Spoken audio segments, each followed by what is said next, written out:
알렉산드르 1세는 1812년 6월 스몰렌스크 전투 패배 이후 야전 사령관 바클라이데 톨리를 러시아 출신 귀족 미하일 쿠투조프로 교체한다. 바클레이드 톨리는 스코틀랜드계 독일인 가문 출신이기에 러시아 귀족층으로부터 불신을 받는다. 쿠투조프는 후퇴 전략으로 꺼긴 러시아군의 사기를 복원하여 약 14만 4천 명의 병력과 600문의 대포로 보로디노의 방어선을 구축한다.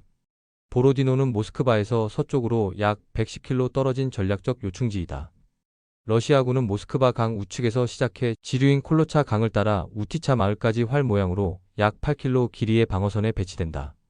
쿠투조프는 프랑스군이 러시아 방어선을 우회하여 모스크바로 진격할 것을 우려해 9월 8만 명의 제1군을 우익에 포진시킨다. 따라서 상대적으로 취약한 3만 4천 명의 좌익 제2군은 프랑스군의 주요 공격에 노출된다. 게다가 모스크바 강과 가파른 강둑으로 보호된 우익과 달리 숲이 산재한 좌익은 방어에 큰 이점을 제공받지 못한다.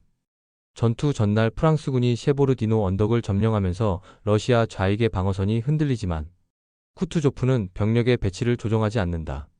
우익에 포병을 집중 배치한 쿠투조프의 전술적 비효율성으로 러시아군의 중앙과 좌익은 취약성이 드러난다. 13만 5천 명의 프랑스군은 9월 7일 오전 6시 102문의 대포로 러시아 중앙 방어선을 향해 포격을 개시한다. 러시아군은 중앙의 라이에프스키 대치와 좌익의 플레셰프 요새 두 방어 거점에서 격전을 치른다. 다부 원수는 직접 57연대를 이끌고 오전 7시 30분경 러시아 좌익의 플레세 요새 세 곳에 오른다. 화살이라는 뜻의 플레세는 요새의 모양이 삼각형으로 뾰족하게 튀어나와 붙여진 이름이다. 숲과 언덕에서 즉각적인 반격으로 바그라티오는 프랑스군을 방어 거점 플레세에서 밀어낸다. 미셸 네이 원수가 이끄는 24연대의 프랑스군은 플레세 제탈환에 나서지만 짙은 연기 속에서 방향을 잃는다. 7차례나 공세를 감행한 프랑스군은 러시아군의 격렬한 근접 반격으로 모두 격퇴당한다. 바그라티오는 반격을 직접 지휘하다 오전 11시경 포탄 파편에 맞아 다리에 중상을 입는다.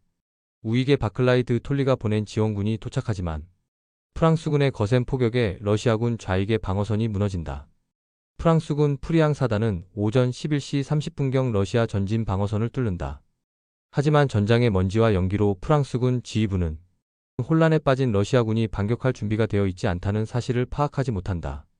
나폴레옹 역시 전선에서 멀리 떨어진 셰보르디노 언덕 뒤편에 자리 잡은 지휘소에 머물러 전장의 세부 상황을 놓친다.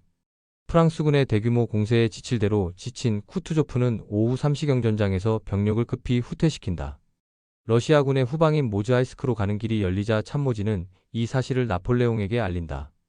프랑스군의 최정예 병력인 황제 근위대를 투입하여 혼란에 빠진 러시아군의 경멸을 진언한다. 베시에르 원수가 근위대 투입을 강하게 반대하자 나폴레옹은 머뭇거린다. 프랑스 본토와 너무 멀리 떨어진 러시아에서 근위대의 전멸을 우려한 나폴레옹은 근위대에게 방어만 지시한다. 나폴레옹은 400문의 대포를 동원한 대규모 포격으로 러시아군을 압박하는 전술적 판단을 내린다. 근위대를 투입하지 않기로 한 오파는 러시아군에게 마지막 방어선을 재구축할 시간을 벌어준다. 나폴레옹은 러시아군의 방어선을 철저히 붕괴시킬 절호의 기회를 놓친다. 쿠투조프는 5만 3천 명의 사상자를 내지만 피비린내 나는 전투에서 병력의 상당 부분을 보존한다. 총독 페오도르 로스토치는 나폴레옹이 9월 14일 모스크바에 입성하자 첫날 밤 초토화 작전으로 시내 전체를 불태운다. 나폴레옹은 러시아의 항복을 기대하지만 상트페테르부르크의 알렉산드르 1세는 평화 협상을 거부한다. 방화로 모스크바의 주요 식량 창고와 병창 기지 등이 모두 파괴되자 나폴레옹은 6주 후 모스크바에서 물러선다.